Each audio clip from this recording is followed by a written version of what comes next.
Hey everybody, how's everybody doing today? Thanks for joining me today on another live stream. This is my regular Thursday live stream, but I come on Thursday and Sunday pretty regular. Some of you may have noticed I was actually on yesterday morning, if you were here, but that was for a lot of my viewers out in Australia and that whole time zone, Indonesia, etc. They were having a hard time coming at this time or the Sunday time because it's like, 2 in the morning or whatever for them. I'm gonna try maybe at least every other week to do one. It's at that time zone. It's really early for me, so it might be a little random what day and time, but it has to be like 6 or 7 in the morning for me. But good to see everybody here. Serge and Plato and Thomas from Atlanta. Awesome. Randy, thank you so much. And Arthur, oh my goodness, you're early today. You normally drop in like when I'm signing off, but I'm glad you're here. Let's see. Oh, Peter's here. Awesome. Great. So yeah, so I put out a poll on my community tab. Let me see if I can pull that up real quick. Nope. Nope.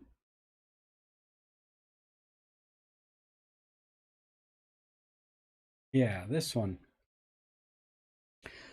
So I put this picture up here, right? I said, which one do you think is Canon RP? Which one is the Olympus? And I think it was the Olympus EM5 Mark III I used here.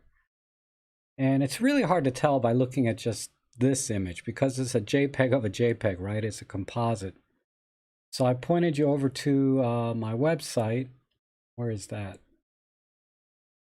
This page. And you're able to pull up the full res images, right? And then really pixel peep and try and figure out which one is which.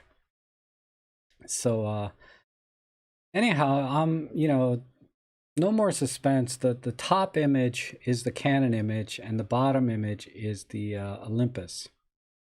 Where am I here?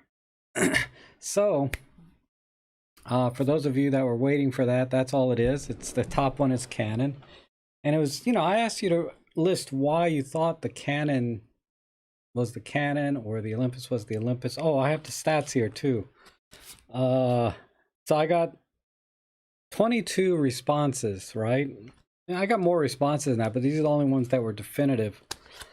What would you think the guess was, the hit rate? How many people got that right? I was a little surprised because it was actually a very, very easy to tell the difference. Even if you've never seen a Canon or Olympus picture before in your life. But 13 people got it wrong out of 22. Only 9 people got it right, which surprised me a little. I mean, I expected, maybe a 50-50, half got it right, half got it wrong, but that's a pretty big margin. 4 more people got it wrong than right.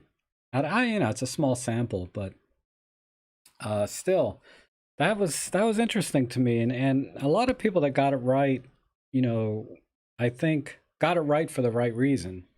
They could see that the Canon colors were a little redder, right? A little bit warmer. I mean, red in itself is not warm, but it adds backwards again. Sorry. And my camera's not straight. All right. Anyhow, and if you really pixel peeped, you could see a tiny bit more noise on the Olympus image.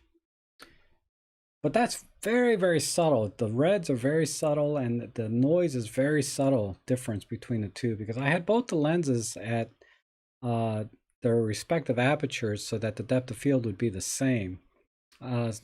Strangely though, the depth of field was still a little bit shallower on the Olympus camera, even though I put it at like f2.8 versus f5.6. And but the real clue, really, let me see if I can pull it up. The real clue to make this very, very easy to figure out which was which was just by the dimensions of the image because I gave you a link to the direct image. So let me pull that up again. So the image 1 here, if you open this into a new tab and then image 2 open into a new tab, you can see the dimensions up here. 55, well, it says it down here at the bottom, 55 36 by 4160, and the Olympus image is 5184 by 3888. So it's 20 megapixels versus 21 megapixels. And the Canon is a 24 megapixel camera, but I cropped it to a 4:3 ratio so that they would look the same. Because if you saw a 3:4 image or 5, whatever it is, the aspect ratio being different, it'd be very obvious which was which. So I cropped them, but so that would be cheating a little bit, though, right? But that's how that worked out. But I thought that was kind of fun to see what people thought which was which, because there's so much rave about the Canon colors. Some people really love it, and then of course there's also rave for the Olympus colors as well. And really the only distinctive difference I can find is that the Canon colors are warmer. So when you do skin tones and things, yeah, they're going to look a little bit nicer than a more accurate representation that Olympus does. Because generally the colors are much more accurate with the Olympus camera than they were with the Canon. I've only had the camera for what, 4 days now, and I've shot maybe 3 of those 4 days using it. And especially in low light, the Canon is a little bit way too warm as the light drops, and the Olympus maintains a very, very good accurate color. But in good light, I wouldn't argue too much about Canon. It looks good in good light. I have some video I've been doing, and the video is really good from the Canon as well. Oh, here it is by this monster camera. I'm just borrowing it, right? Let me unplug this thing.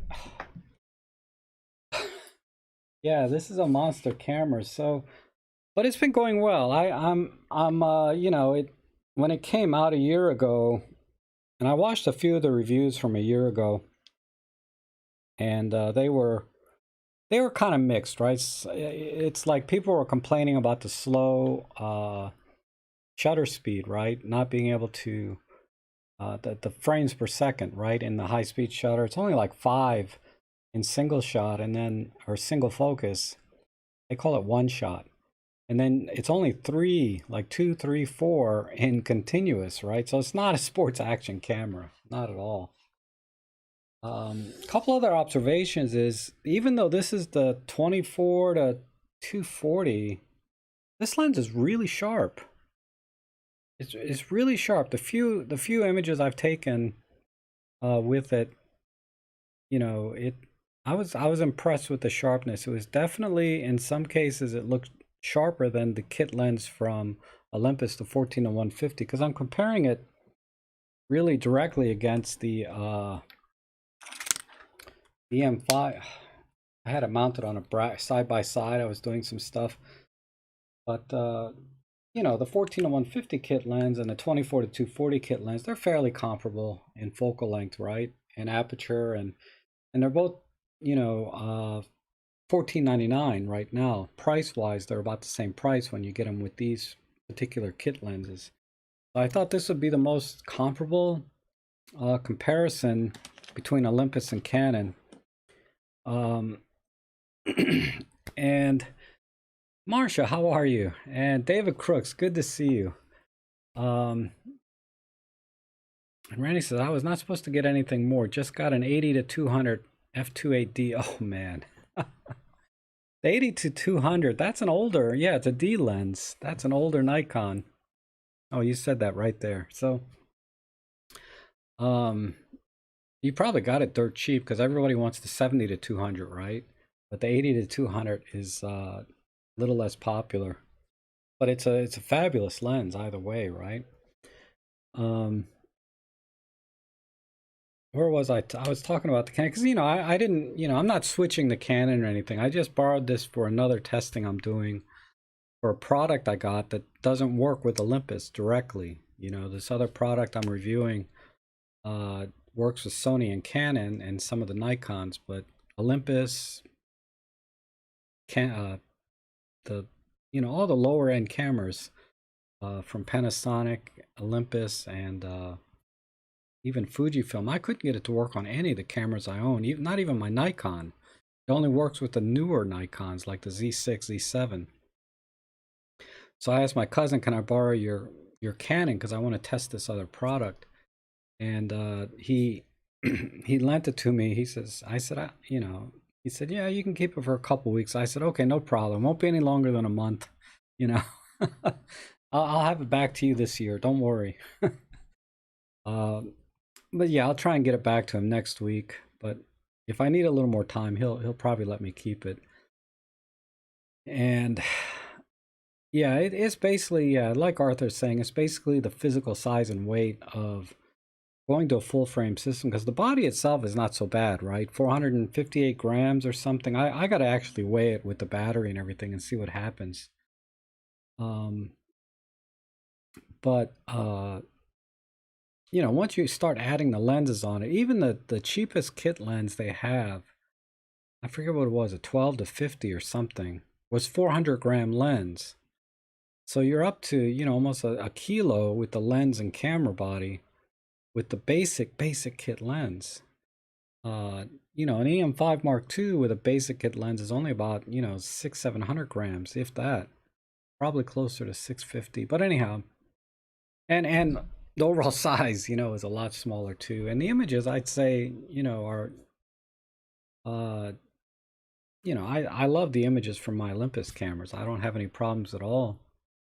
It's only those people that really are very sensitive to fine noise in the images, right? And maybe they just like the Canon colors, that warm, that little bit warmer kind of color. Nikon does the same thing, but not quite as much. Their colors are more brownish warm. The Canons are more reddish warm. And the Olympus, for some reason, they always seem a tint, a tad cooler, but on the green side. So I've always had to, if I had to correct for color, I'd have to correct on the green side a little bit.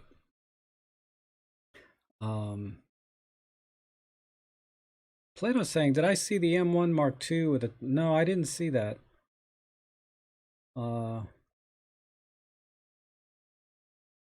Curious though, what's the deal? 12 to 40 Pro with the EM1 Mark II, what's the price? And then Arthur says, yes, my 70-200 is L Canon lens is 1.5 kilos. Oh, God. Yeah, with camera, that's 3 kilos. I know, it's crazy, right? And I was having a hard time. I was holding up with my tripod with both cameras, holding it up with my arm, trying to vlog with 2 cameras at the same time, with these 2 honking things and mounted to a tripod and walking around. I need to do that Camera Conspiracies Monkey Strength course that he has. Because man, I was tired because I'm fully extended out because I got a 14mm lens, right? I don't have this wide angle. Yeah, the only thing that's really killing the Canon is on this particular RP anyway, is the 4K video is pretty hard to work with. Because it crops in 1.7, and then if you add, it doesn't have sensor shift stabilization, so it's digital, and that crops in even, man, it's tight. So when I had this lens set to 50mm, I had to stand, geez, 3, 6, I had to stand almost 10 meters away to get like a half body shot of me.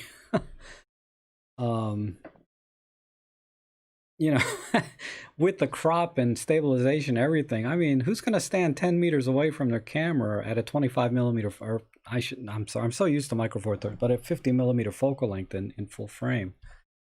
That, that's rough. And then it's a contrast detect only in 4K.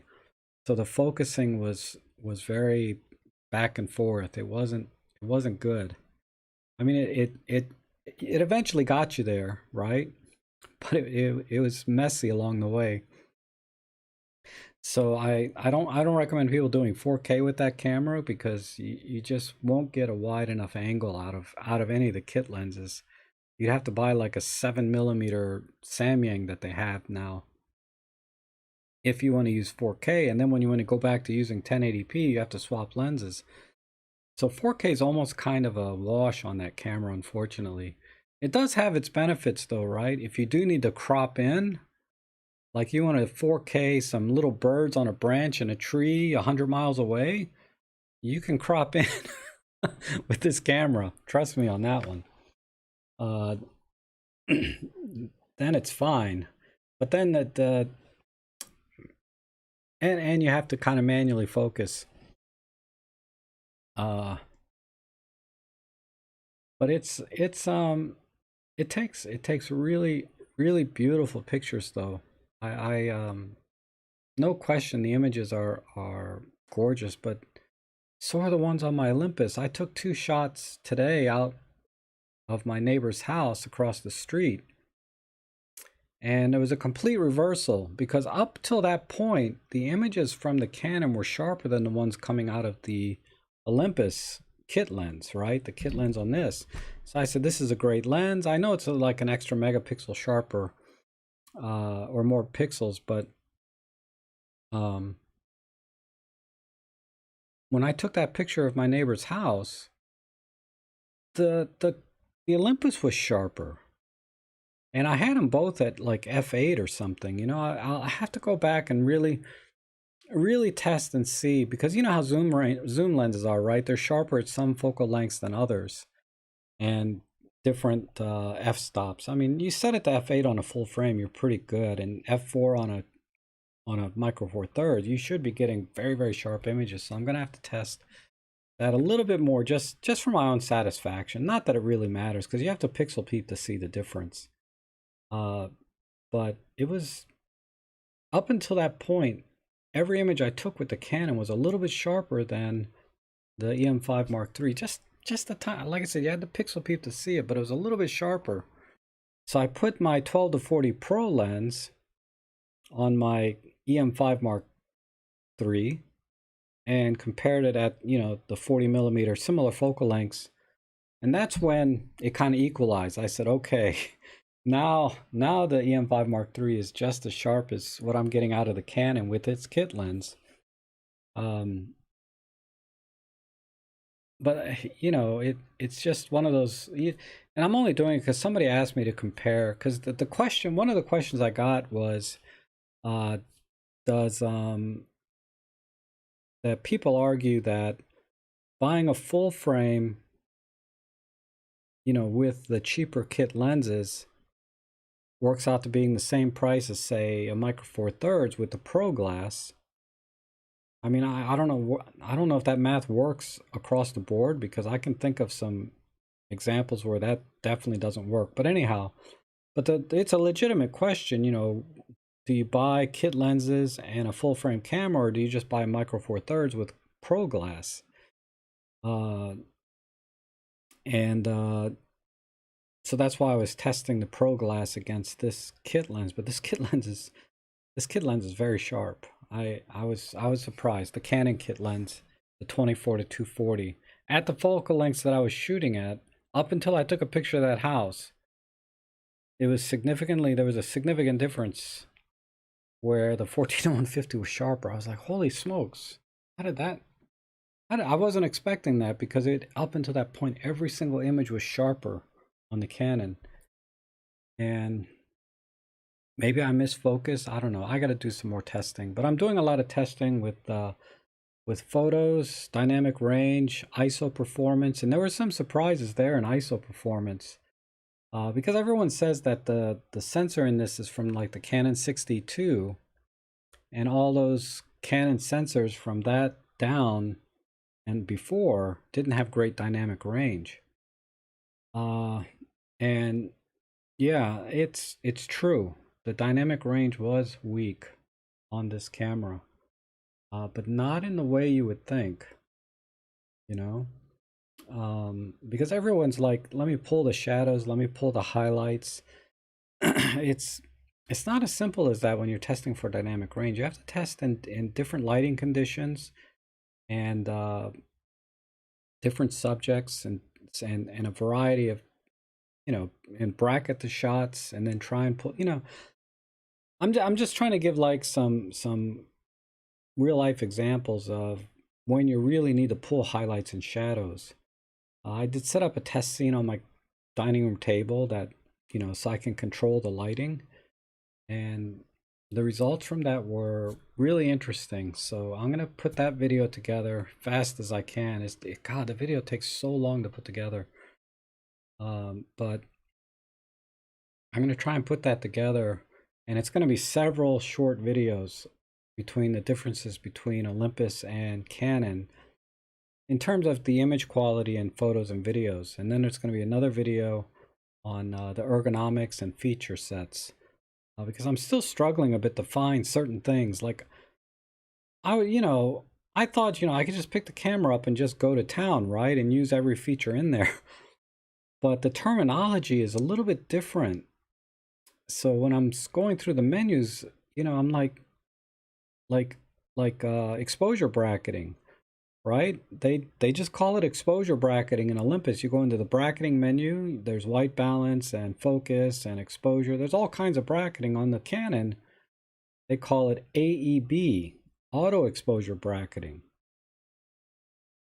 But I didn't know what AEB was, so I was like, how can this camera not have exposure bracketing? That's the most basic thing any camera should have, right? So I dug into the manual yesterday and I found it. And I'm like, oh, there it is. And it's there's some other things. Like I said, I'll have to put a video together once I get all my notes together and talk about the camera, because I think it's a fair comparison when you can buy EM5 Mark III with a kit lens and a similar EM or Canon RP with a similar kit lens for the same price, right? You can buy full frame versus you can buy micro four thirds. And if your only concern is about ultimate image quality, which one would you pick? If you have other concerns, other things you want in your camera, I think the Olympus is a better choice. Because the image quality is so close across the board at every ISO. When I was doing my testing, that the features that are kind of missing in the Canon, and granted, they're kind of fringe things, only things that when you really get into using the camera and look for these kinds of features, that you really appreciate everything Olympus has offered. Because they, when I was watching reviews on this camera, people were like, oh, it's got focus bracketing in the camera. This is such a great feature to have that they didn't used to have. And I'm like, God, Olympus has been doing this since, the EM1, 10 years ago or whatever. And then, we still have the live bulb, live composite, and all of those other nice things that you get with Olympus cameras. But nobody sees those things when they go out to Best Buy, right? They look at the camera or wherever they go buy their cameras, and they see the price, and the salesman's going to say, yeah, full frame will give you better image quality. Because there's no Olympus reps there. There's always a Nikon rep or there's a Canon rep over there pushing their own brand, right? So they'll tell you what you want to hear. And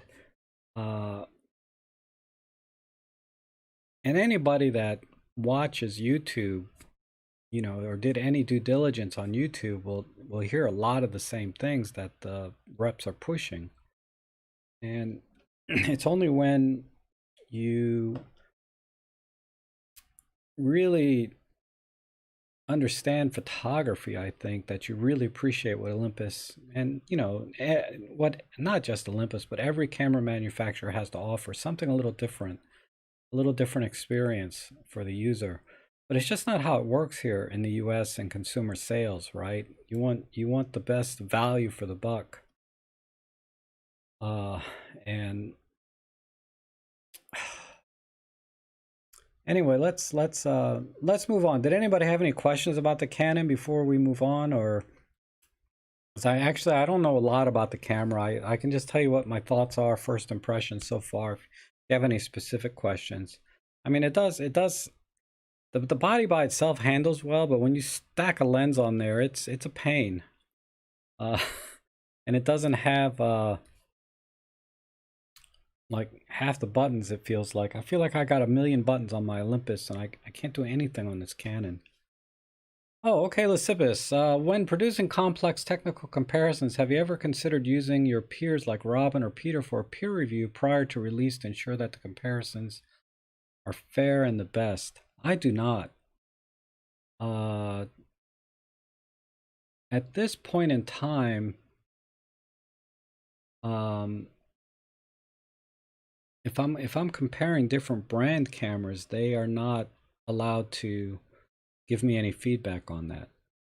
As Olympus ambassadors or visionaries, whatever they call those whatever those titles are, they cannot talk about other cameras. They can talk about other lenses and accessories from anybody, but when it comes to the camera itself, they cannot talk about other brands. That's why you never see any videos from them comparing, say, the Fujifilm with Olympus. Like, I'm going to compare this Canon RP to Olympus. So it wouldn't be you know, they wouldn't be able to give me any feedback on it. If you're talking about comparisons between different brands, if you're talking about comparisons within the Olympus family, I don't know. I do different. My videos are a little bit different. You know, I usually compare kit lens versus pro lens, right? Directly, and show you images, which I really haven't seen any other reviewer do, because if somebody's thinking about a pro lens as a beginner photographer, right, or enthusiast really getting into it, I think it helps to know how do the purchases you're thinking about compare to what you already have, right? Is it really worth spending $700-800 for a 12 to 40 Pro when you have a kit lens that covers the same focal length? Does f2.8 really give you that much more depth of field or more light than f3.5 on your kit lens? You know, it's like, these are kind of questions that I had when I was shopping lenses, or questions I should have had, right? Because I was shopping lenses and people, you know, I didn't know nothing, right? And they would say, yeah, this f2.8 is fast. And I didn't even know what aperture was, you know, when I was shopping lenses back when I was getting started. What is aperture? You know what? And so that's kind of the direction that I come from when I do my reviews. Most of the other channels I see, they talk about the lens and the focal length and what it's good for, that focal length. Like, you buy 45 for portraits, you buy wide angles for landscapes, but then you can switch it up a bit and do wide, you know what I mean? They talk about more practical in-use type things. But there's no definitive like testing between somebody thinking about buying a lens, a kit lens, or they have a kit lens and they're thinking about buying the Pro Glass. You know, what is that? You know, is there really value in that? And if you already know the answer to that, you're probably very experienced already, and you're not watching my channel, right? For those kinds of reviews, because you know why you need an f1.8 or an f1.2. You already know why, right? And comparing it to a kit lens means nothing. And honestly, I can't offer any value in the sense of saying, you know, you should get an f1.2 lens because you need to do this.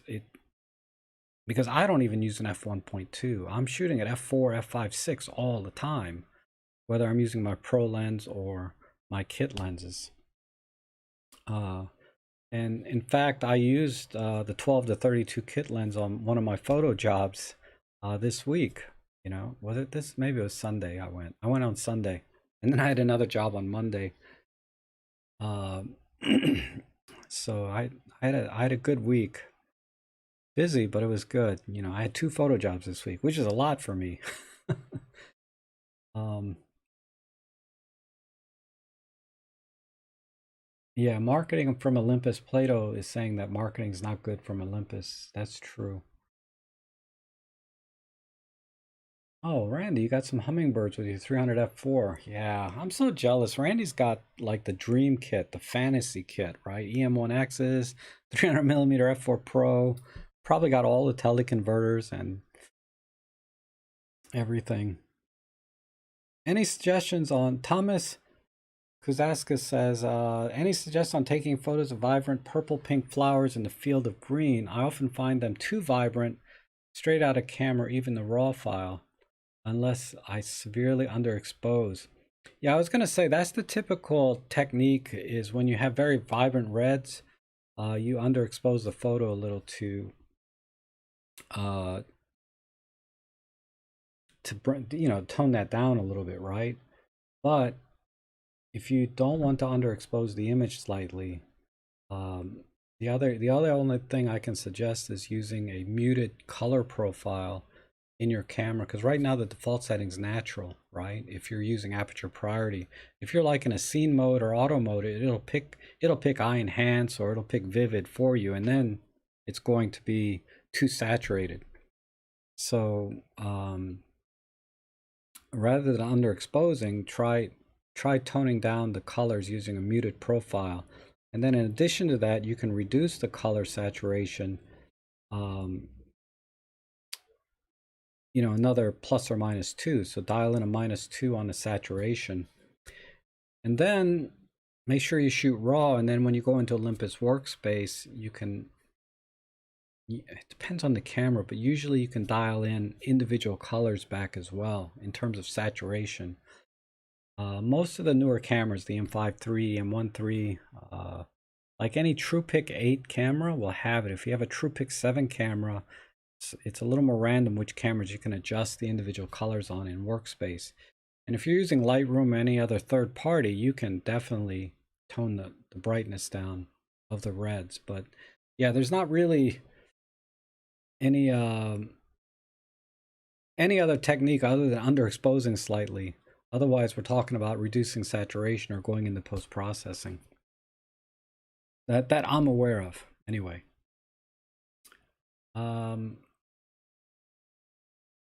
Lysippus says thinking about method and process rather than product. Oh, I don't know.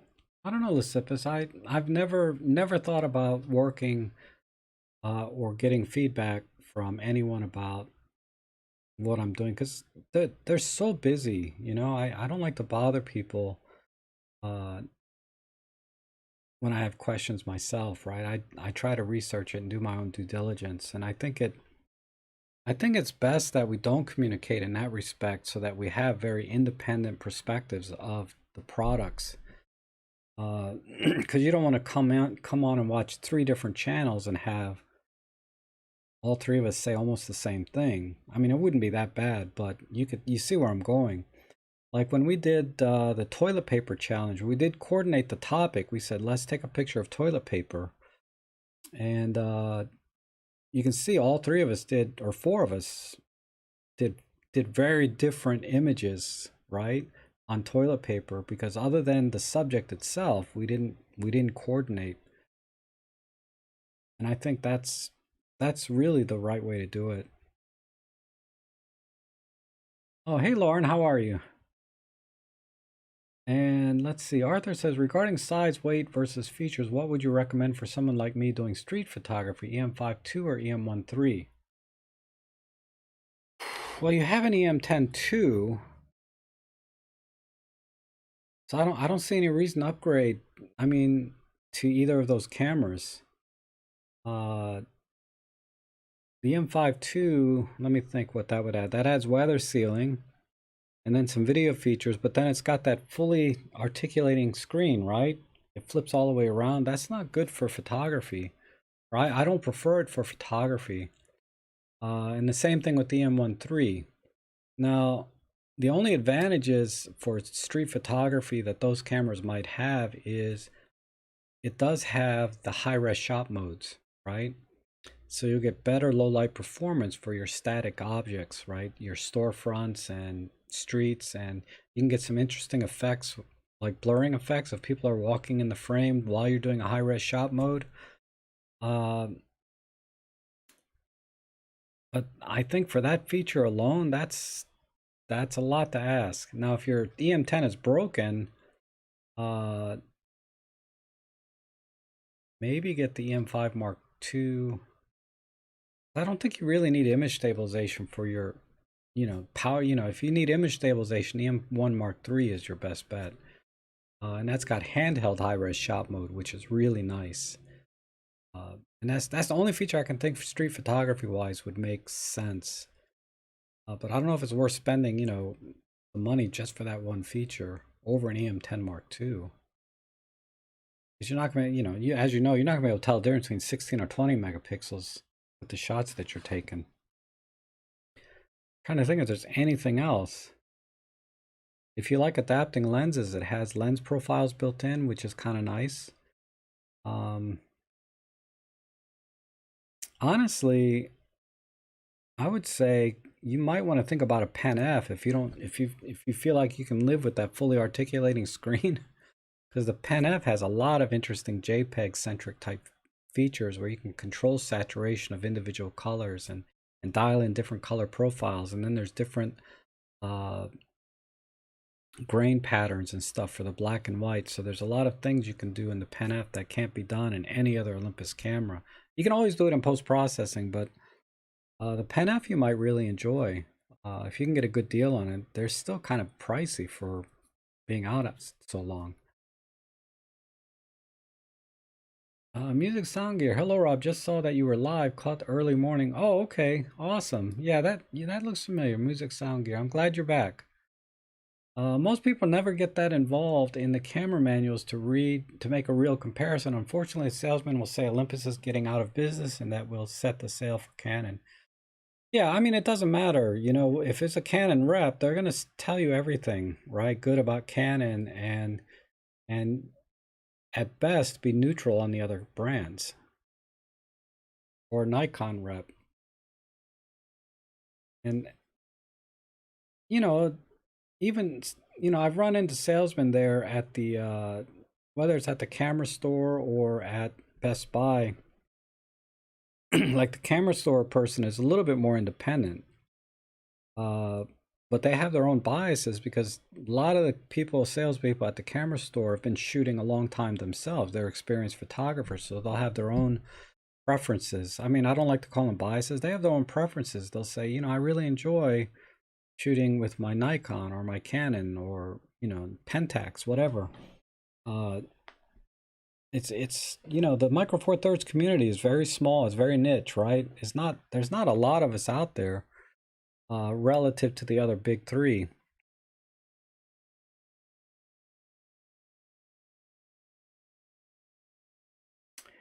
And Brad Becker says, can color profiles replace filters? If you're talking about color filters, yeah.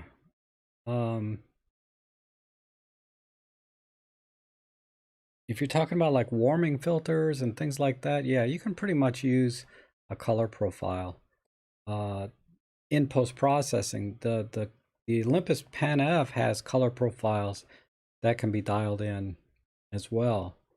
That can give you almost the same effect. There's also the color creator wheel on all of the cameras. All of the Olympus cameras, they have a color creator wheel which can dial in a certain tint across the entire image. It doesn't say warming filter. It's just a color wheel, and you kind of go around and increase or decrease saturation on a particular color. And that's effectively the same thing as using a warming filter or cooling filter. I've used it before. I can show you if you're not familiar with what the creative color wheel is. It's in the camera, probably under the art filter menu, but you can also access it directly through the super control panel. If you're talking about polarizers and other kinds of, nah, you wouldn't be if you're asking me about color. And David says, I've received a couple of Ollie ads so far today. Yeah, they're marketing a little bit. I haven't checked lately. You're welcome, Thomas. Let's see. Cam, how are you from Los Angeles? Neo Blue Pill. Awesome. And then Arthur is saying, I heard that if Olympus do the deal, the new cameras and lenses will not have the Olympus brand name. Yeah, it's not going to say Olympus. It's going to have some other brand name. They're still going to call them OMDs or pens. But they're not going to say Olympus OMD. They might say Mitani OMD, right? Or whatever company name they decide to go with. It'd be nice if they used like the name of the original guy that designed the Olympus OM cameras as the new company name. Lay Kemp, Rob says, great value in how you approach things. There are some great underrated lenses out there that don't objectively get compared to more expensive pro lenses. Yeah, that's true. And oh, you know, I'm glad you're here, Lay, because I think I took your link out to your site. But Lay has a terrific, he's really a fantastic photographer and has a wonderful vlog, blog, I should say, or website with beautiful images, and he sells prints and things. Let me find the link real quick and put it in for everybody. I put your link in my live streams every time until today. And I keep forgetting to mention it, but I'm glad you're here. Where's the button for live streams here? Give me a second. I definitely put your link in this one from last week.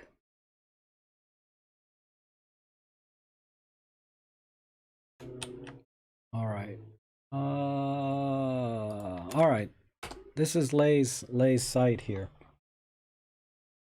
Hey Rob, I have the RP since September last year. The camera is super boring to use. Wow, but the files I get are beautiful in the 50, 1.2, and the 35.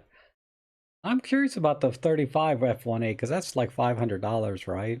But that 50 f1.2 is like $2,400.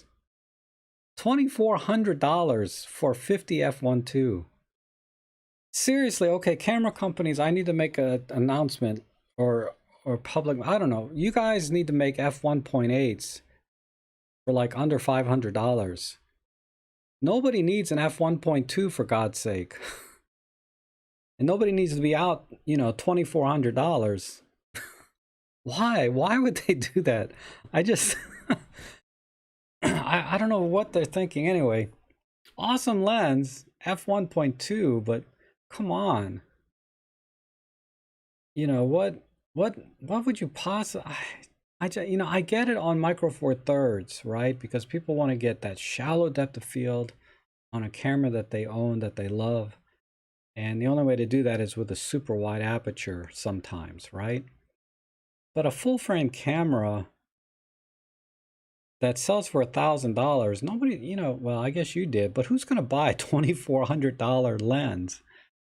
Holy crap. But yeah, the images are really nice. I do like the images I get out of the camera. Penf would be slower focusing on the street. In low light, it is a little bit slower. I'm sorry. That's the Panasonic.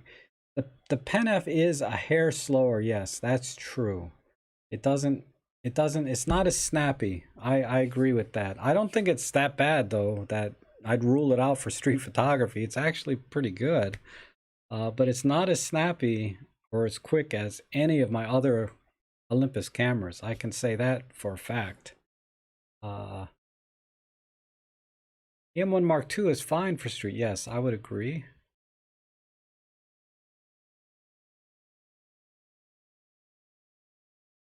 Oh, you don't shoot JPEG. All right, so yeah, don't worry about the Pen F then, Arthur.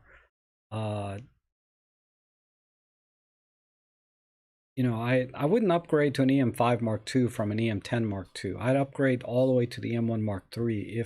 If you need to upgrade, just skip the M5 Mark II. Now, if you don't have any camera, right? I would tell people buy the M5 Mark II over the M10 Mark II for all of the different reasons I had in some video that I made about it.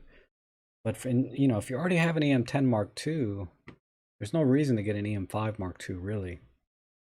Or not enough reason.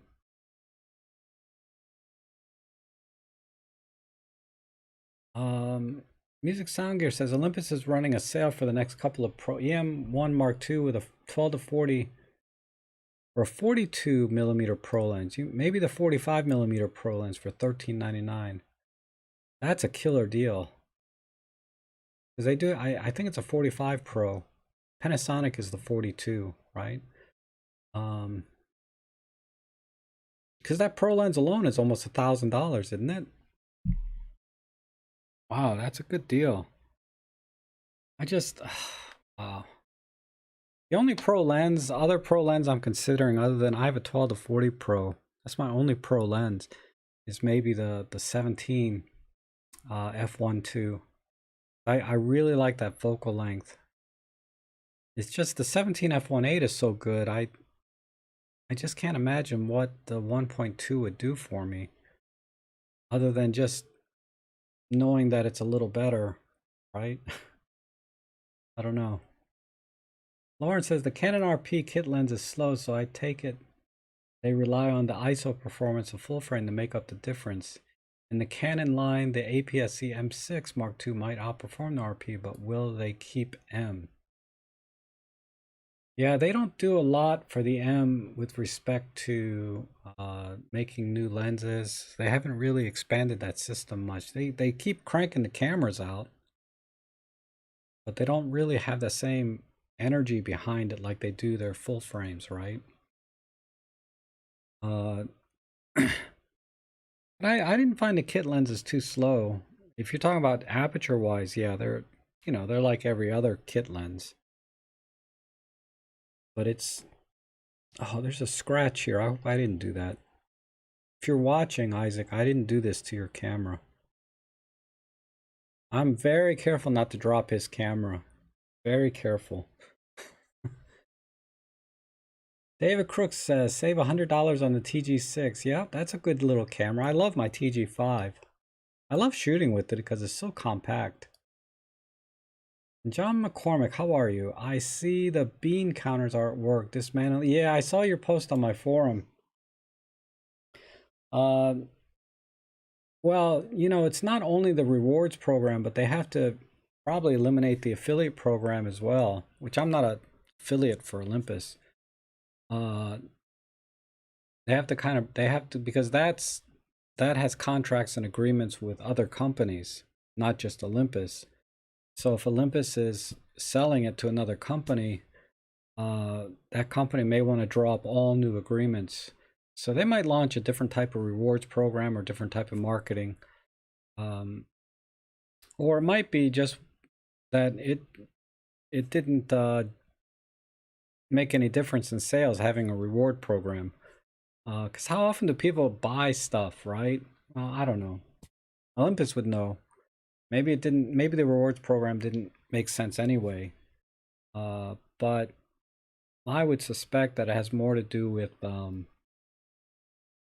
of the agreements Olympus has with other companies in relation to the rewards and affiliate programs tied to it. So they have to kind of break those things. You're welcome, Lay. Glad to do it. And I just forget. My brain is just not there. And then Lauren says, "Oh no, not GIP cameras. That would be terrible name." Yeah, maybe GIF. No. They're going to call Olympus. I hope they go with Mitani. I forget who suggested that. So one of the viewers here in the chat section. I thought that was a great name. Mitani OMD. Wouldn't that be awesome?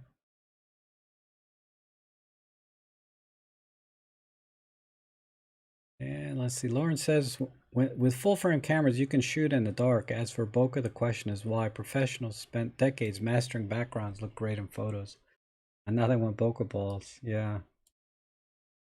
I mean, bokeh's kind of a one-trick pony, right? I mean, you don't want to have a portfolio full of images with just bokeh.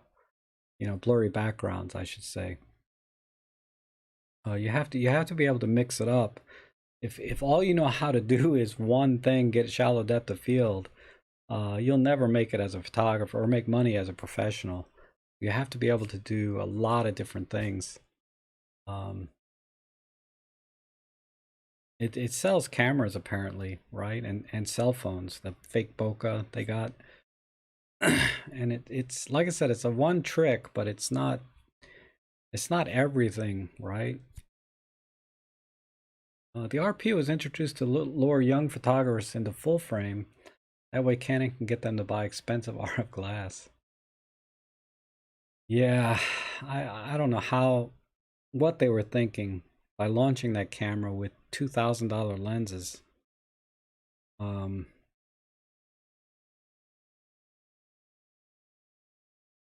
I mean, they advertise the body as being small and light, and that's what they really focus on. But you don't hear anything about their lenses being, twice the weight of the camera itself uh, when they're selling it to you.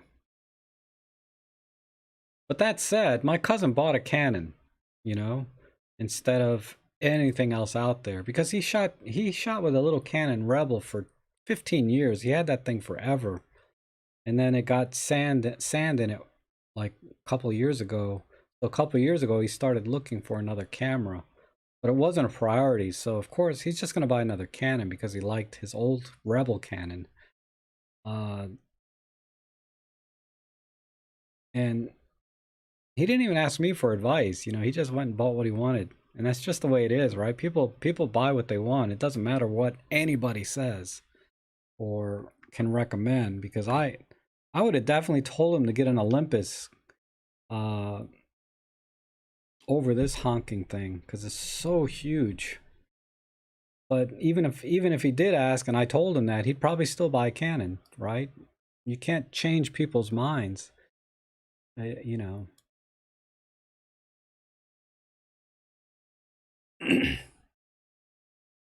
Let's see. Lay says, I now carry 6 lenses, 2 zooms, and 4 primes on my Pen F in a very small bag. Total weight is 1 kilo. I know. You can only do that with Micro Four Thirds. It's true. And Jeff says, it's the Mark II and 12 to 40 that is on offer. Peter made a vlog about it. Yeah, I saw the thumbnail for that. So that's what he was talking, because on the thumbnail the text got cut off, so I didn't know. Well, let me think. I saw a thumbnail for that video, but I didn't get a chance to watch it. And yeah, Peter has the 12 to 40 Pro video. Yeah, I mean, Peter has a video about everything, right? Just like Robin and Maddie, they do, and Jimmy for that matter. And Lawrence said, you saw the deal, it was too expensive. Yeah. 25%, so that's $15.99 in the US. That's fair. I mean, it's not a smoking deal. All the 40 Pro with that, I could buy. I mean, that's a fair price. It's a great camera and lens. Fair price. Not a smoking deal. Because what I did,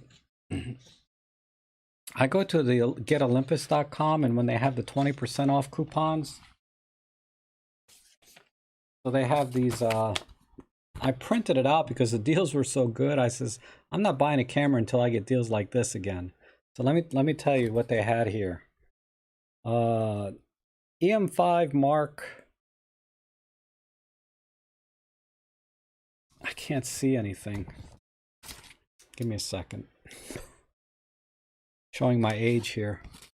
EM5 Mark III with a 14 to 150 kit lens. $8.99. I'll say it again. EM5 Mark III with a 14 to 150 kit lens. $8.99. These are refurbs, right? But they're basically new. Let's see if they have an EM1 Mark II. EM1 Mark II with a 12 to 100.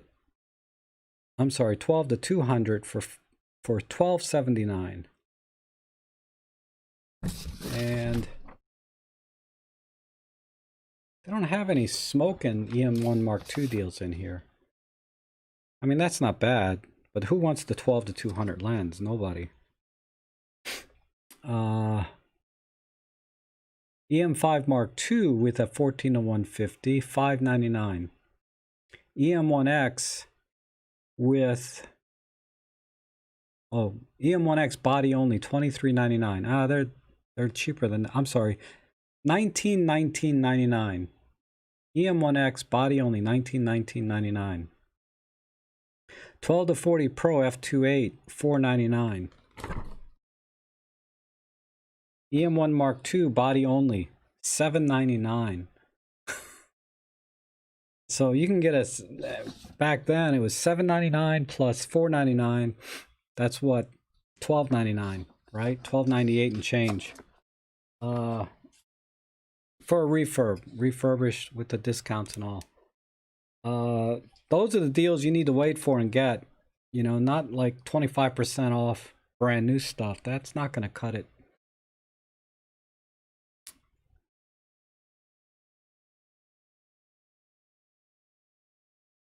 I'll use a TG tracker, Randy, to do like a dash cam. I just bought a dash cam. I tried using my little TG5 as a dash cam, but you know, I had to keep changing the batteries and it kept falling off the dash.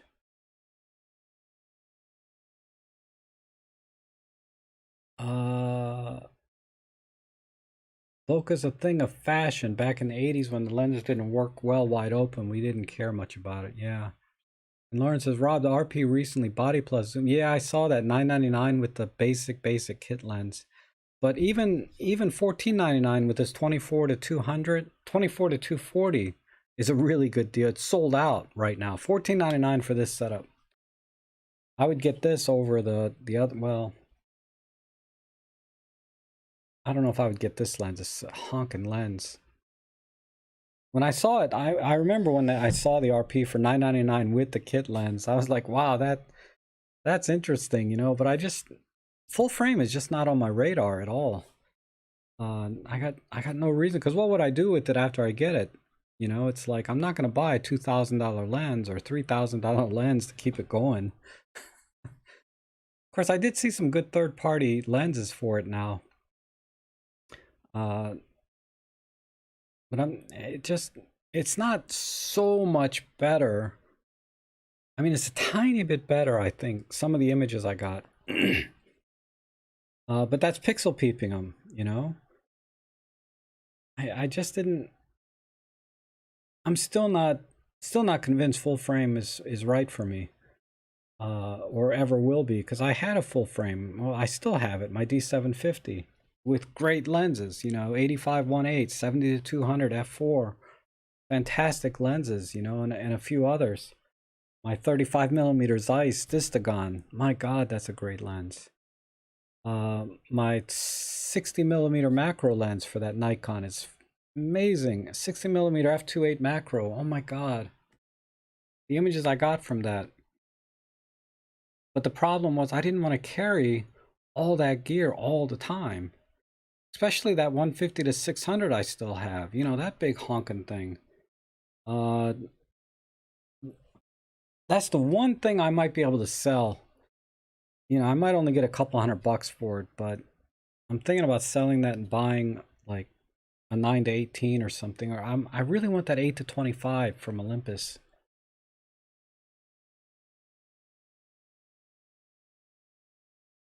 And Lauren says the Nikon Z50 is interesting. A Z-mount camera which with adapter can use old lenses too. Canon dual pixel focusing is interesting, however. You know, I've done some focusing tests for video on the RP this morning. I'm still putting that video together. I wasn't too impressed with it versus the Olympus. The Olympus focused just as well as the Canon in my video testing. You know, I mean, I didn't do everything you can try, but I just did what I normally do. I stood in front of the camera. I went in and out of frame. I walked back and forth. And the Olympus focused faster, in my opinion.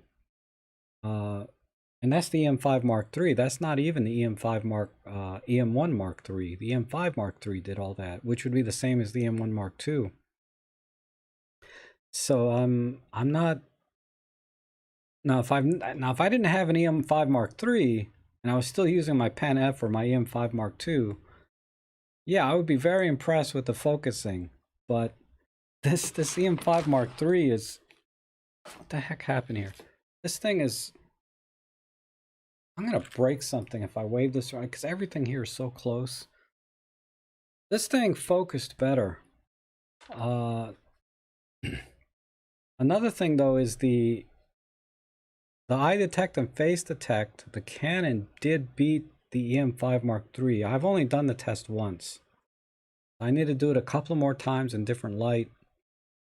It did beat the face detect in terms of distance, right? The Canon was able to face detect a little bit further away than the EM5 Mark III, but the EM1 Mark III focused farther than the Canon did, meaning it detected my face even further away than the Canon was able to.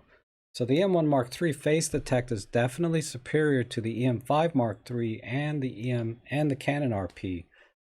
At least in that one test that I did, it was clearly better and focused further away.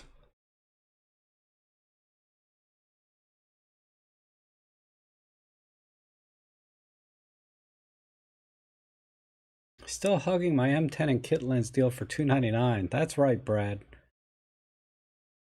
That is a deal. I mean, it's like cameras are great when they're cheap, right? Like, you know, I bought my GX85 for 200 bucks with the kit lens, 12 to 32, man. It's the best camera ever. If I paid $1,000 for it, I'd be like, it's okay. But for 200 bucks, man, that camera rocks.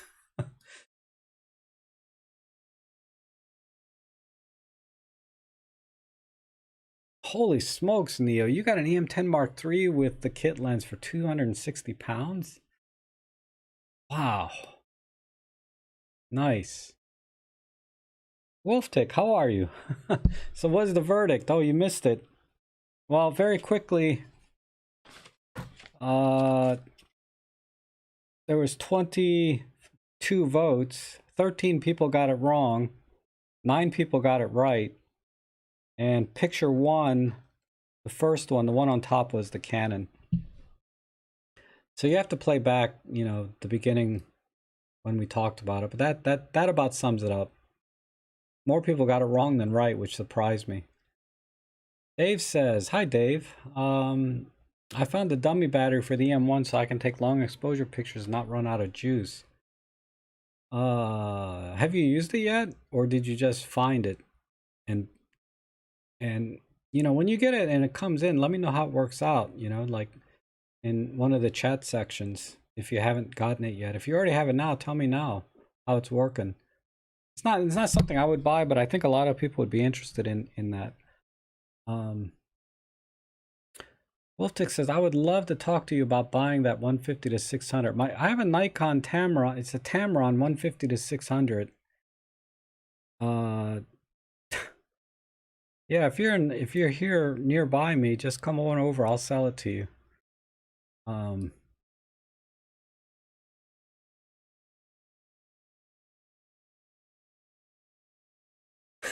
Brad, the outlet in your car is on all the time, so hours and hours of video on your dash cam of your garage floor. That's hilarious. You're lucky it didn't drain your battery. Dead. The dual focus for stills. Lauren saying he was talking about the dual pixel autofocus for stills. At this point, I can't say. It's hard as a one-man band to test for that. That works really well if you have a model to shoot. So what I've been doing is I've been using a remote trigger to take pictures of myself to see how it. Let's see if I have.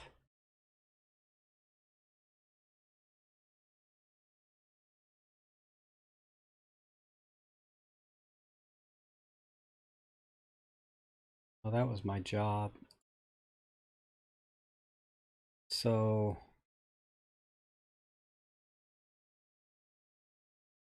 I can show you a couple. Just me being goofy here. But are these my Canons? I was testing a Canon. Here's the Canon images. So I was using a remote trigger. Very first one it missed. Wait, let me select the RAWs so we're not seeing everything twice.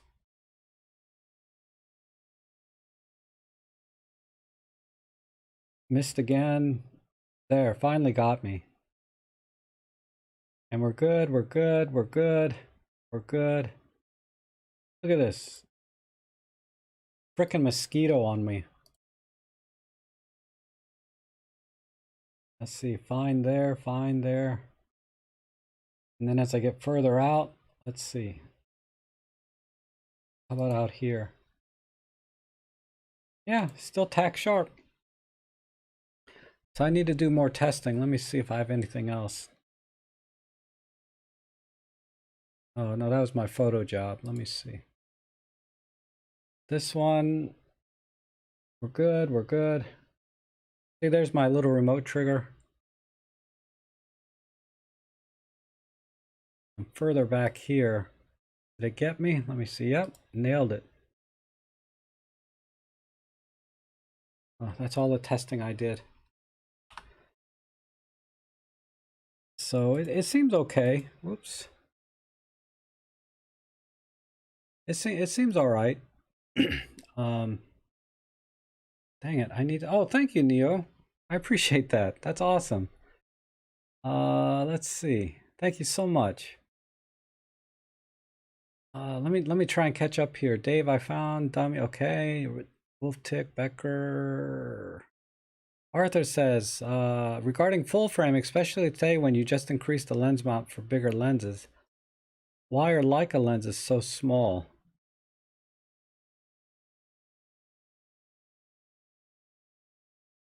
I'm not sure I understand your question. Full frame, especially today when the just increase to lens mount for bigger lenses. I can't answer that question. I mean, I know a lot of the Leica lenses because they're rangefinder type lenses. That would sort of make the lenses a little bit smaller, but I sorry, I can't explain that one.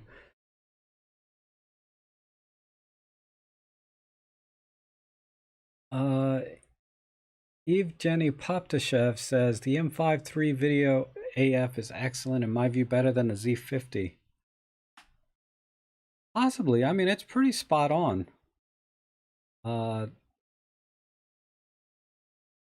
I mean, it really performed really well in the little test I did this morning, and it was a very challenging light. Matthew Schofield says, hi Rob, have you any experience installing a new shutter mech in the EM1 Mark II? No, never had to deal with that. Trying to think if I heard what people have been charged to get that done. But yeah, sorry, I can't answer that one. And then Fotis says recently got a GX9 for $350. Dang it, where are people getting these deals? I would buy GX9, wait, GX9, no. I would buy G9 for $350. I don't know about a GX9. I don't know if that really fits my mojo too well. The right price makes such a difference, so true. And Woltech says, hi Rob, yeah, I'm going to watch this later so I can hear what your take on the RP is. Yeah, I didn't talk too much about, well, I did. You can watch it later. It's not like an in-depth thing. Like when I make a video, it'll be a little more in-depth and a little more organized. I just kind of came on, you know how it is. I just kind of came on and gave some random thoughts about it. It's a nice camera though. I got no complaints for what it is, you know. It's kind of a double-edged sword. It's a good camera, but then it's It's big and heavy. That's my biggest problem with it. Dave says, I'm going to use it on my backpack trip. Okay. And Dave says, Dave Nelson says, those are the links for the, oh, okay, good.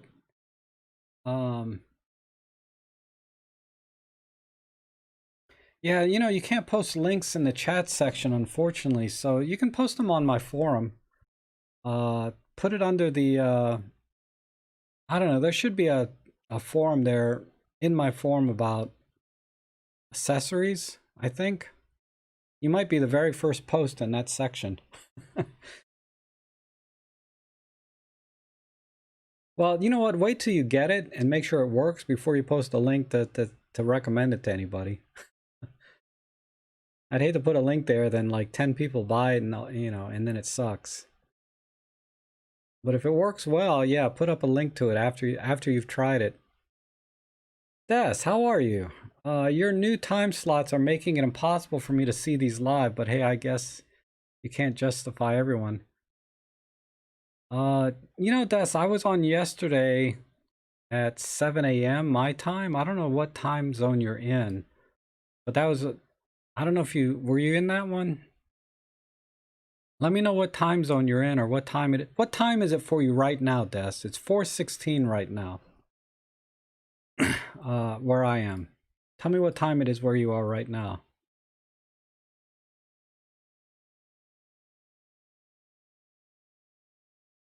Rob with a vampire hanging on him. I know. My God. You know, after about 3 o'clock, the mosquitoes come out.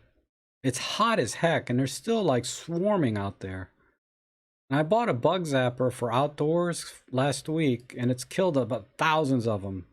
But there's thousands or millions more. I didn't even put a dent in it. I mean, I got bites. There's about 5 or 6 right here. Another one here. A few more here.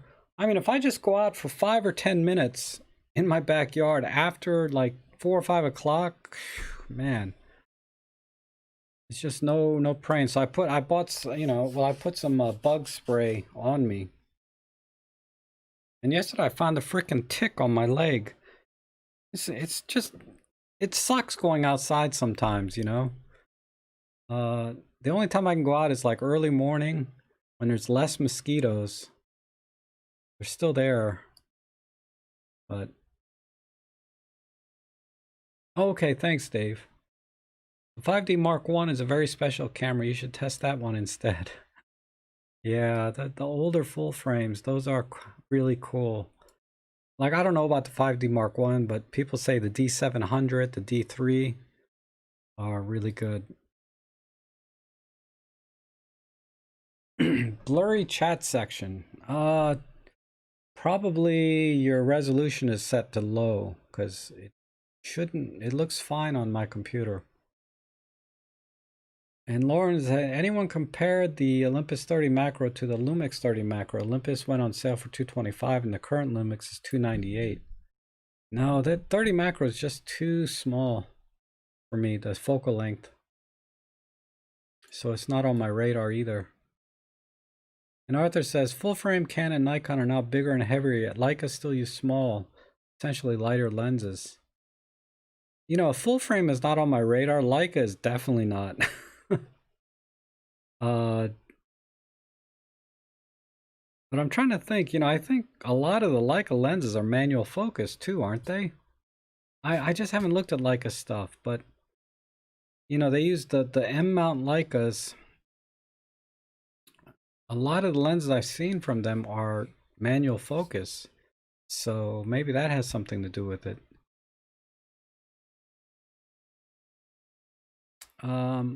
Lauren says, I think the GX9 is interesting, maybe a little less ISO ability compared to Olympus. In regard to focus, I have little issues with contrast detect. Yeah, I agree. Contrast detect is fine. And then Brad is asking, Rob, did you have a chance to photograph the comet? I had food luck with the M10 and Bauer Samyang 35. No luck at all.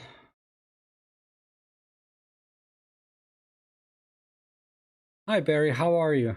It's okay. Oh, I need to start my next stream here soon. There's a lot of pictures to edit today. Oh my God. I'm gonna have to really work fast. And ticks are bad this year. Yeah, research has bug zappers are ineffective for killing mosquitoes and can kill some good bugs. I agree. I feel so bad because there's a lot of other bugs that it killed. I would say probably killed more moths than it killed mosquitoes. So I turned it off last night actually because that did bother me a little bit. The one Nikon lens I'd like to own is a 200mm macro. Wow. Didn't even know they had one. And Lay says the Olympus 30 macro is good for indoors working in a confined space as I have to. Yep, that makes sense. TG6 is $349 with $100 off. Wow. I mean, it's a fun I have a TG5. It's a fun little camera.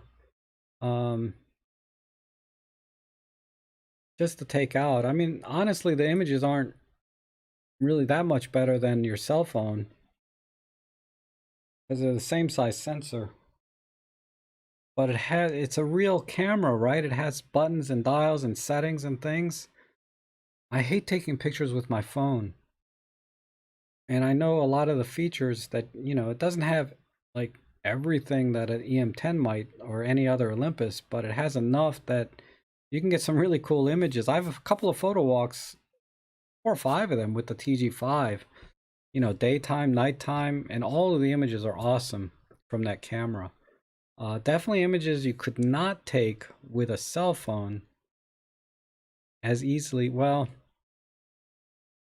I don't know. I shouldn't say anything about cell phones because I haven't taken a lot of pictures with them, but definitely I know how to use a TG5 and I can get the images I want out of them. Flying ants, huh, Barry? Wow. Oh yeah, Dave. I have tried this. I have the Insta360 The video is amazing. I love the video out of it. I haven't done a lot with this yet, but the photos I've taken with it have sucked. I mean, they're just blurry and no detail, very soft. I'm gonna, it's gotta be me. There's something I'm doing wrong. It's gotta be. Because this camera should not take that bad of a picture as the pictures I was getting out of this.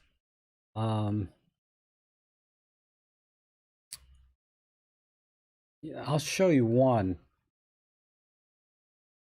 Let me see if these are the ones. No. Yeah, here's some. Let me switch screens. So this is a good light, okay? So we're not talking about low ISO or high ISO pictures. But let me punch in. I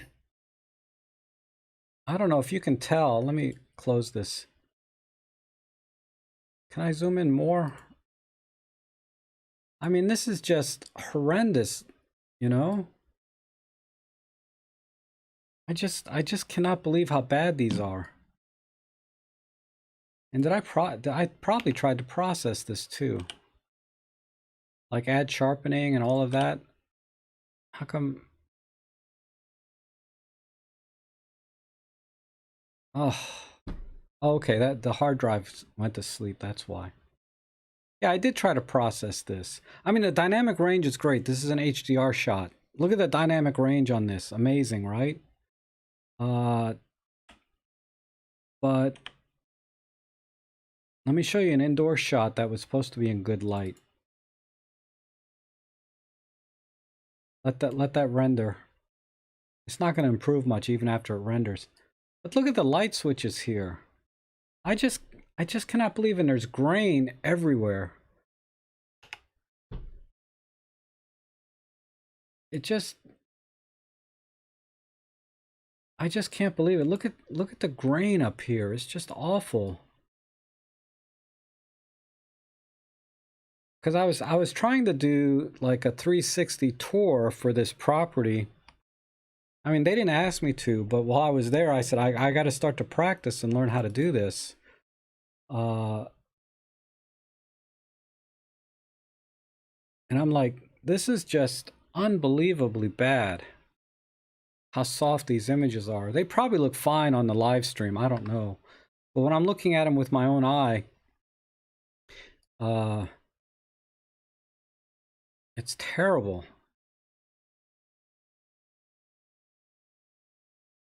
But the verdict's not out yet. It still might be user error, right? Maybe I'm doing something wrong. Like, I don't know, you know, because the images that I saw from people on YouTube that reviewed this camera, I was like, that's acceptable. You know, that's cell phone quality, but it's acceptable. And with the HDR, I can get the dynamic range I need and still produce some good images, right? But the sharpness and the grain in the images is killing me. That is not going to fly as a deliverable, you know, to a client. Oh.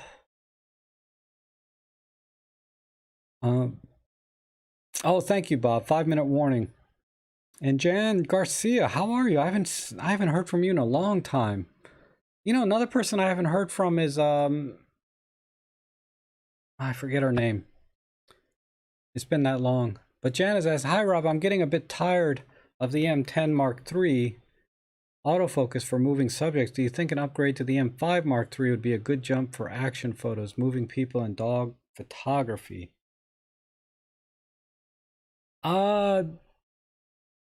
It should be. Now, I can't give you a definitive answer because I'm not a particularly good action photographer, right? To be able to give you a good answer and say, yeah, it's going to be so much better. Because if I was an action photographer shooting with an EM10, then move to an EM5, and I could give you a better answer.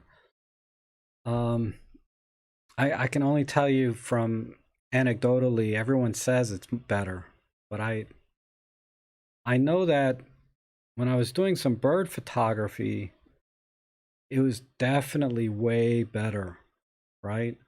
It was able to lock onto the birds like this, you know, use the little group focus points, because the EM10 has a 9 grid, but you can use a 5 grid or a single point if you get really good precision.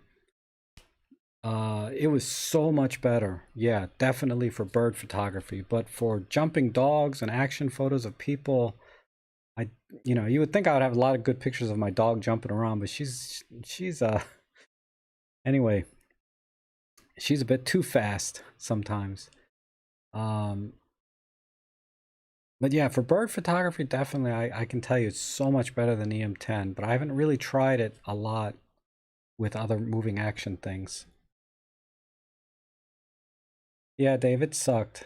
Okay, I need to go. Any word on Rick? No, he's still, I think it's not, the surgery's not due until early August. So he's still just prepping, but he'll definitely reach out to me when that works out. But okay, guys, thanks for coming to the stream today. I really appreciate it. Thank you for the super chats and the coffee that you guys get me. And I am going to go over and do my photo editing live stream now. So that's a different link altogether on my site where I edit your photos, or you can edit mine. You know, we just sit down and have a good time just, you know, cropping images, right? And making them black and white or color. So it'll be fun if you want to join me there. So thanks again for joining me today, and we'll see you guys back. If not in a few minutes, we'll see you on Sunday.